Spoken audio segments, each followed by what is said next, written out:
Bonjour à tous, j'espère que vous allez bien. Je vous retrouve aujourd'hui pour une nouvelle vidéo et il s'agit d'un challenge lecture d'un 24 heures readathon parce que j'ai acheté beaucoup de livres et que je meurs d'envie de les lire, donc je me suis dit que j'allais me dédier une journée exprès pour ça. Surtout que en ce moment mes batteries sociales et mon niveau d'énergie sont très très bas et j'ai vraiment beaucoup de mal à me recharger, on va dire.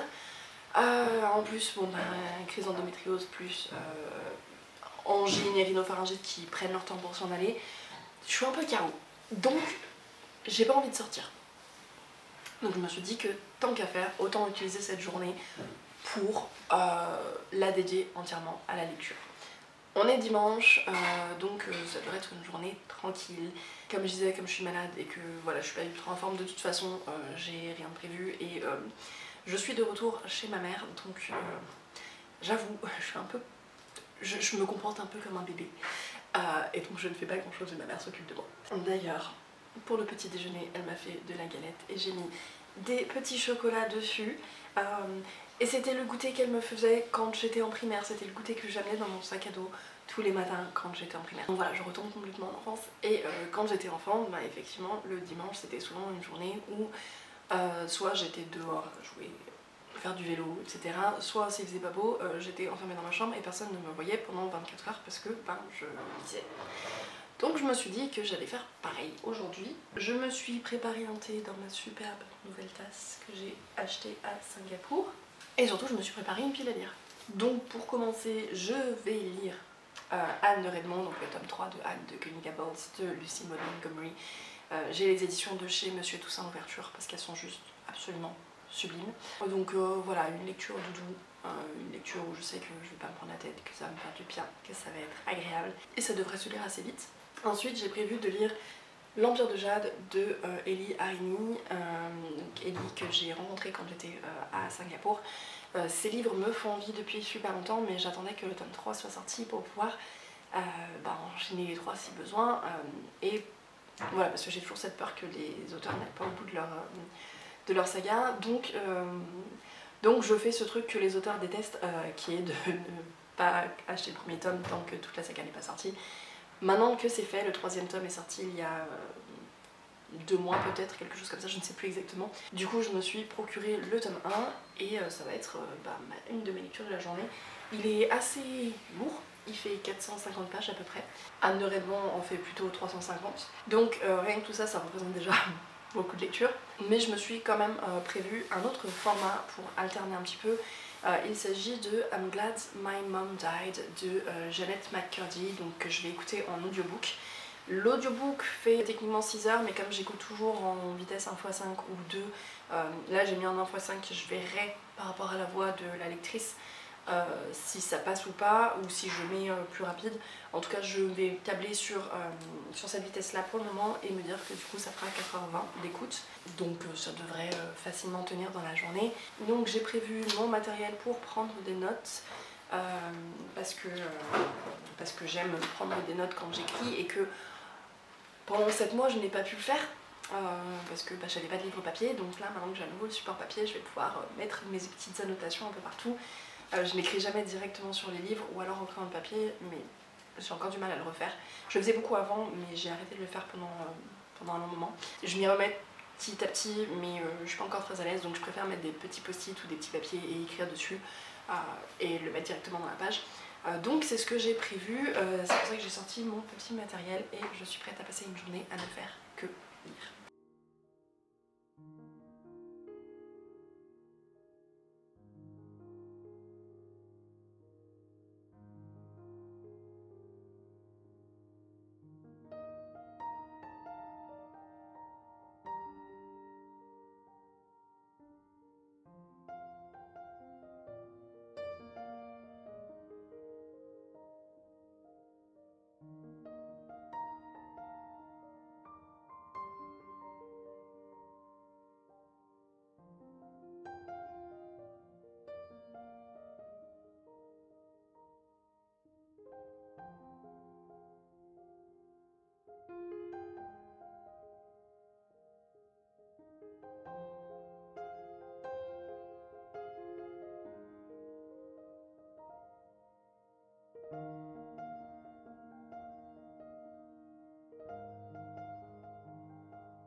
Je viens de finir Anne de Redmond.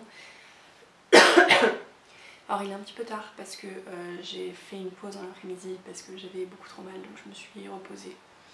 Tout simplement parce que aucune position de confort, donc impossible de me poser pour lire. Mais sinon honnêtement j'ai dévoré, j'ai savouré, j'ai apprécié absolument chaque ligne de ce roman. C'est un vrai plaisir de retrouver Anne, de la voir grandir. Donc là on est dans le 3e tome, donc on la suit de 18 à 22 ans pendant ses années à l'université. On va suivre ses premiers amours, ses premières demandes en mariage, mais aussi toujours ses relations avec ses amis, avec Marilla, avec les jumeaux que l'on rencontre dans le tome précédent. Anne devient un personnage qui a plus de responsabilités, qui gagne en maturité, mais tout en gardant son côté extrêmement innocent et parfois naïf. Et surtout, elle ne cesse jamais d'être cette grande rêveuse. Et j'ai adoré ça, et j'ai aussi eu l'impression qu'on me gardait un petit peu toujours dans l'attente, notamment par rapport à un certain événement que j'attendais avec impatience, que je savais arriver parce que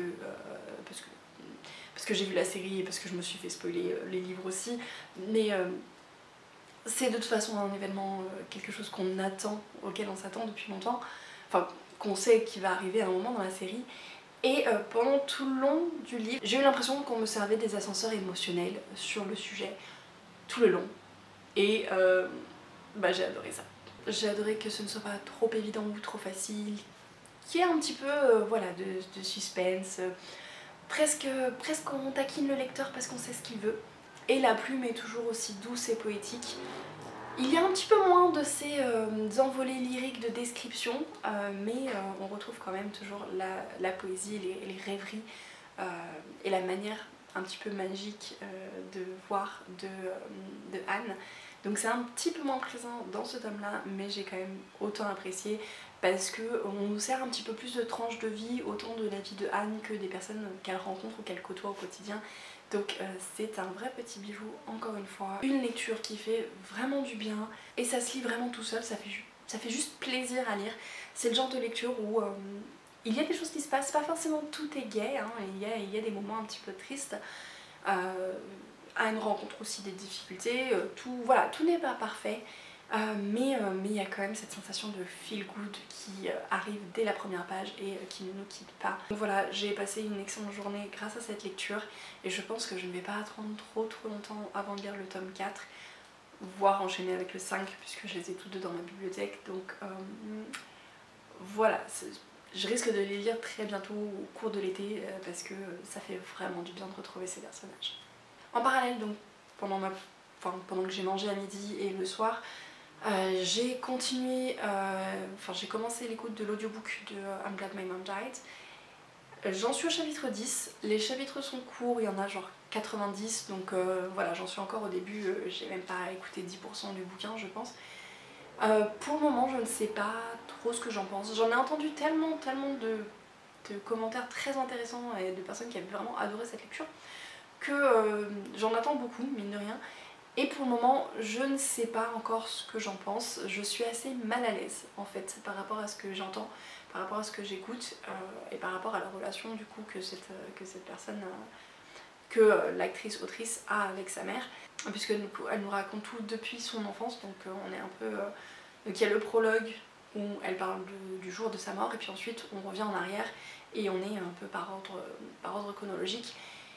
Et c'est extrêmement malaisant, je trouve ça très gênant quand d'un point de vue adulte on voit la relation entre cette mère et sa fille et la manière dont cette mère manipule complètement cet enfant. Clairement cette mère aurait besoin de thérapie. Et du coup c'est gênant, donc j'attends de voir la suite. Mais pour le moment je vais commencer l'Empire de Jade de Elie Harini. Je pense pas que je vais le lire en entier, parce que mine de rien, comme je disais, je suis fatiguée, hein, la douleur ça épuise, donc je pense que je vais pas faire long feu. Là il est un peu plus de 20h, 20h30 peut-être, donc je pense que j'ai encore plusieurs heures de lecture avant d'aller me coucher, mais c'est-à-dire que je ne le finirai pas, je le poursuivrai certainement demain matin, mais Voilà, il fait 450 pages, donc je ne pense pas que j'aurai le temps de le finir. Je compte quand même au moins découvrir la plume et voir s'il me plaît, si le début me plaît ce soir.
Les 24 heures d'Iridaton sont finies.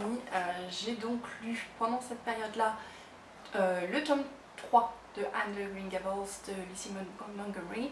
J'ai commencé l'audiobook qui est une autobiographie qui s'appelle I'm Glad My Mom Died de Janet McCurdy.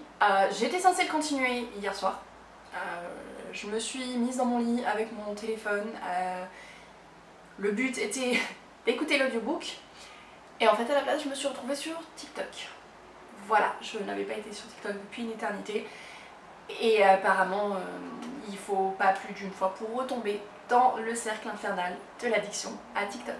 Donc j'ai passé un temps fou dessus et j'ai fini par m'endormir devant TikTok. Donc je n'ai pas poursuivi mon écoute de cet audiobook et je ne l'ai pas continué ce matin puisque les 24 heures allaient jusqu'à 10 h ce matin. Mais donc du coup je l'ai pas du tout continué ce matin parce que je me suis levée tard entre autres. Mais comme il est court, je sais que je vais le finir bientôt.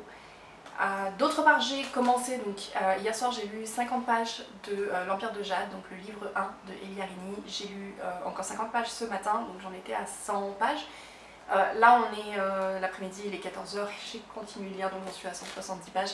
J'aime beaucoup cette lecture, j'aime la mise en place de l'univers. Et surtout, je me suis très vite intéressée et attachée au personnage de Jade, donc au personnage principal. Et j'apprécie certains personnages, soit qui l'accompagnent, soit qu'elle croise. Mais surtout, pour le moment, je suis très prise dans le récit. La mise en place prend son temps. Là, j'en suis donc, comme je disais, à 170 pages et elle n'est pas encore arrivée en Chine. Parce que je ne sais pas si je vous ai donné le résumé, mais en gros, on va suivre l'histoire de Jade. Qui à 10 ans se retrouve promise au fils de quelqu'un de très éminent en Chine alors qu'elle vit en France. Donc son père la promet à cet homme là et elle est censée partir le rejoindre à ses 15 ans.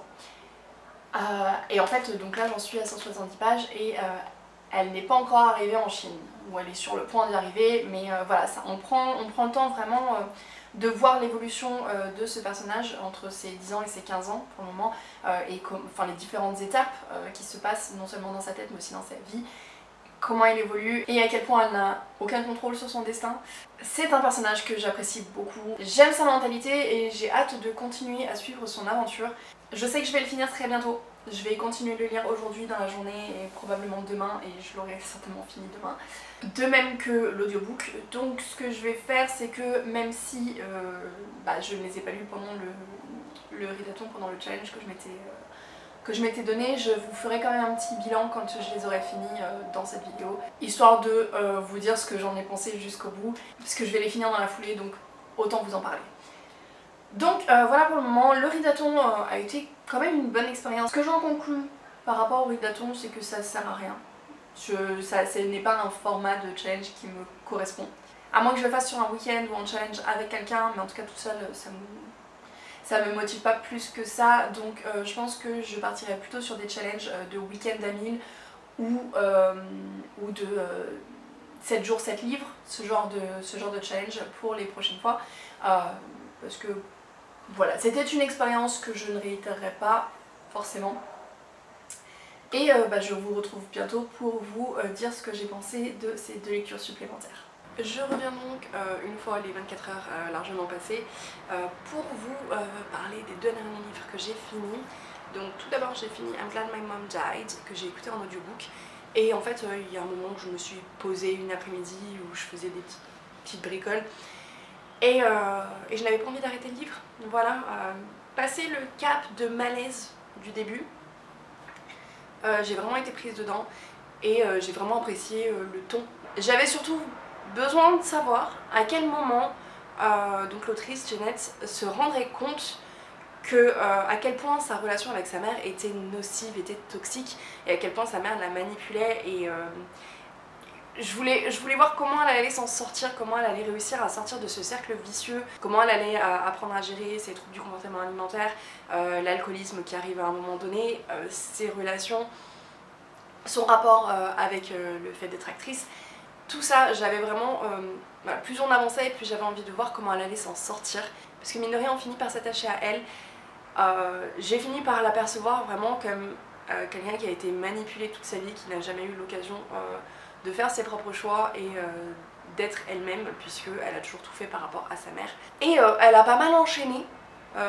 Genre sa mère en tient un sacré morceau. Mais derrière, elle enchaîne. Voilà. Donc, comme je disais, j'ai commencé ce livre en étant très mal à l'aise, j'avais vraiment du mal à écouter en fait ce récit parce que dès les premières pages on voit l'effet toxique de la mère sur une enfant qui a à peine 6 ans et vraiment on voit tous les aspects, tout ce que sa mère fait, que nous en tant qu'adultes on voit à quel point c'est pas normal. C'est pas acceptable, mais nous en tant qu'adultes on le voit, mais elle en tant qu'enfant elle ne le voit pas, elle ne le perçoit pas et tout ce qu'elle veut c'est être proche de sa mère et que sa mère l'aime et pour ça elle est prête à tout. Et comme elle est scolarisée à la maison, elle n'a pas d'autres repères non plus. Donc c'est un livre qui m'a mise mal à l'aise dès le début. Le malaise est resté un sacré bout de temps, hein, peut-être même tout le long du livre, parce que les abus qu'elle subit sont vraiment tout au long de sa vie. Mais je me suis attachée à elle, j'ai eu envie de la voir s'en sortir. Et c'est ce qui fait que j'ai trouvé ce livre très intéressant et très bien écrit au final. Et le ton qu'elle utilise, où il y a un mélange d'innocence, de naïveté, mais aussi des pointes d'humour, des pointes de colère qu'elle n'hésite pas à nous faire ressentir. Donc vraiment tous ces aspects se joignent ensemble, ce qui font que c'est une lecture pleine d'émotions et que j'ai trouvé vraiment intéressante à lire, même si de base je ne connaissais pas spécialement l'actrice. Ensuite j'ai lu L'Empire de Jade, donc je l'ai fini, le tome 1 de Ellie Harini. Et je l'ai dévoré, je l'ai lu en une journée et demie je crois, je l'ai vraiment dévoré.